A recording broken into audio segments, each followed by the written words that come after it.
Everyone knows that Switzerland is a country of mountains and cows and chocolate, but since moving here we discovered many interesting Swiss quirks that surprised us, and here are 5 of them.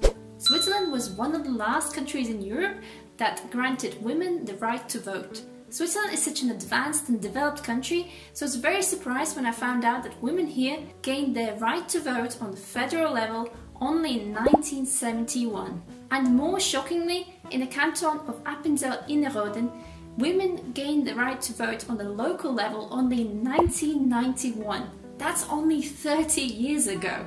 Just let that sink in. In many ways, Switzerland is still very traditional and the roots of patriarchy are embedded in the system. And obviously the situation is improving and many things have changed, but as you learn more about this country, you discover more and more disparities between men and women here.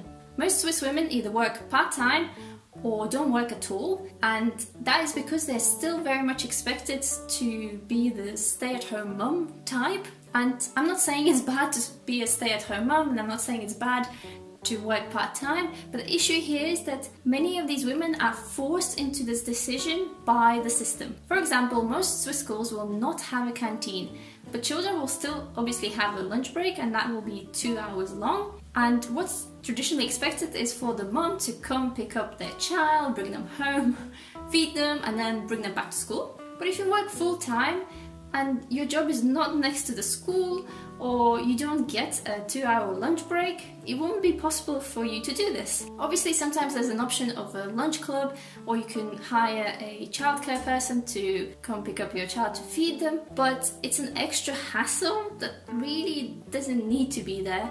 And with the high cost of childcare here in Switzerland, it often actually cancels out this second salary. Swiss quality is paramount, even when it comes to toilet paper. You probably know that Swiss are very proud of making high quality goods, and historically started with Swiss watches and then gradually moved on to other things, for example quality Swiss chocolate, but now it extends much further. If you look around a supermarket, you'll see Swiss made, Swiss guaranteed or Swiss flag clearly marked on pretty much everything possible. This includes things like carrots, sugar, and most surprising of all, quality Swiss toilet paper. Swiss are a very proud nation, and as our Swiss friend explained to us, they're also very proud of being independent. So the fact that they're showing off all these different products made in Switzerland is just another way of them to show their pride, emphasize their independency, and the fact that they can be self-sufficient. Personally, I think it's good to have national pride, but I think that sometimes here goes a bit too far. Obviously, country of origin can be a really good quality indicator for things like produce or chocolate or fresh meat, but does it really matter where your Coca-Cola is made, for example? I mean, I don't think so, but let me know what you think about it. Swiss keep their army rifles at home. Although Switzerland prides itself on being neutral and not really getting involved in any external conflicts, they still have an army. And what is more, army service is mandatory for all male Swiss citizens. And in addition to that, if you don't do all of your army training at once, which many people don't, you have to keep coming back every year for refreshers. Currently there are around 140,000 people in the Swiss army, and every new recruit gets given an assault rifle, and they take this rifle home in between services. They have an option of keeping the gun in the armory, but apparently most recruits don't do that, they just take it home. And until 2007, they were also given one closed can of ammunition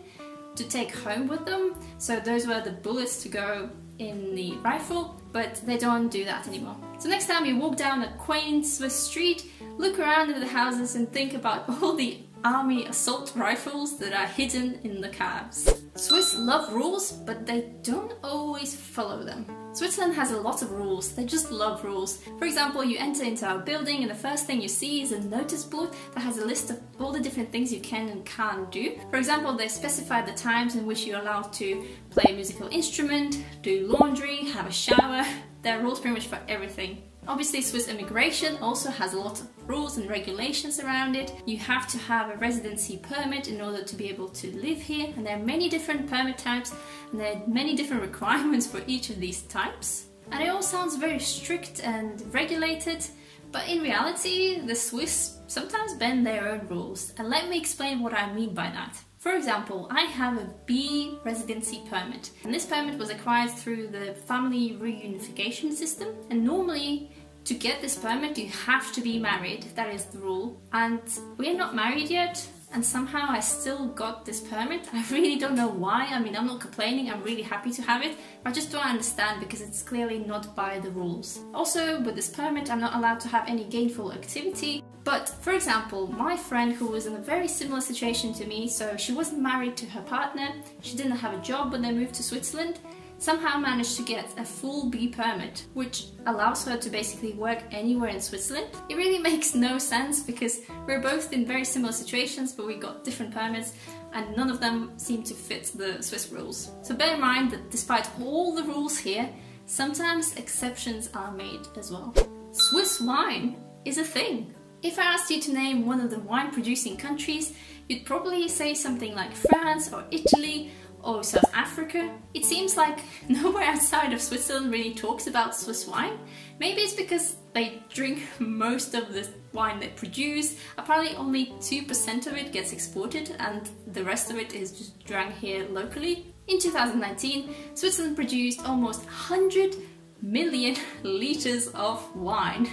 That is a crazy amount. Obviously, if you compare it to other wine producing countries like France that make apparently between 5 and 6 billion litres of wine, Switzerland makes quite a bit less, but still a sizable amount. Swiss are very keen on wine production. You will see many vineyards around the country of different sizes, and you'll even see them in alpine regions where normally you'd think it wouldn't be possible to grow grapes for wine, but apparently it is. Some people have quite small plots with grapevines, and it seems like they're just doing it as a fun hobby rather than to actually gain any money from it. And because there are so many small producers, you end up with many different regional and local varieties of the wine. And if you want to get the full Swiss wine and vineyard experience, make sure you participate in the event called Vendage, which essentially is the time of the harvest of the grapes. Over this period there are many celebrations in different cities and towns,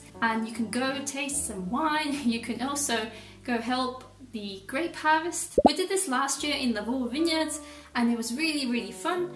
If you want to participate in the harvest, just ask one of your Swiss friends, and chances are either they grow grapes or they know someone else that grow grapes, and they will always be happy for another pair of helping hands. These are all the interesting facts about Switzerland I have for you today. Were you surprised by any of them at all? Let me know in the comments down below. Also, I'm really sorry if I got any of this information wrong. Make sure to correct me in the comments as well. If you like this format of videos, let me know because I have many more interesting, quirky things about Switzerland that I can share with you, so I can make part 2 of this video.